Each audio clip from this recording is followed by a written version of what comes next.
कि इश्क की दुनिया में तू हमार पहचान हऊ, कि इश्क की दुनिया में तू हमार पहचान हऊ और दूसरा खातिर तोहरा के छोड़ दी पगला गइल बाड़ू का, तू हमार जान हऊ।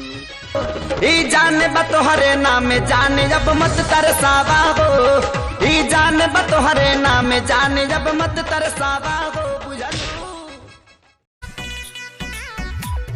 अरे हम तो सिर्फ तड़पत बानी वो खून के आंसू रही हैं, अरे हम तो सिर्फ तड़पत बानी वो खून के आंसू रही हैं। और सुना ताड़ी शादी दूसरा से करा ताड़ी तो करे द मर दे, जब यार के ना भइल तो भतार के कहाँ से हुई हैं।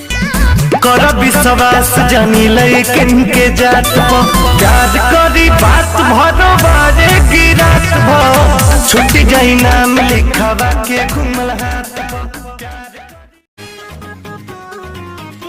कि अरे क्यों इश्क इश्क तुम करती हो इश्क तुम्हें तड़पा देगा, अरे क्यों इश्क इश्क तुम करती हो इश्क तुम्हें तड़पा देगा, तुम सीधी सादी लड़की हो ये तुमको रुला देगा।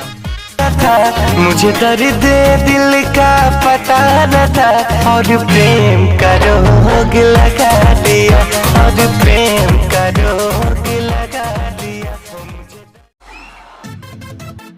कि सज रही खुशियों की महफिल और सज रहा खुशहाल, कि सज रही खुशियों की महफिल और सज रहा खुशहाल, और सलामत रहे आपकी जिंदगी और मुबारक हो नया साल।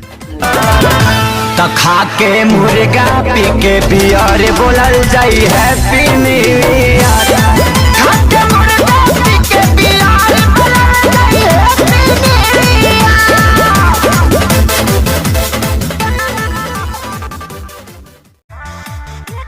कि तेरी खुशियों को सजाना चाहता हूँ और तुझे देखकर मुस्कुराना चाहता हूँ, कि तेरी खुशियों को सजाना चाहता हूँ और तुझे देखकर मुस्कुराना चाहता हूँ, और मेरी ज़िंदगी में क्या है तेरे लिए अहमियत इस नया साल में सब कुछ बताना चाहता हूँ।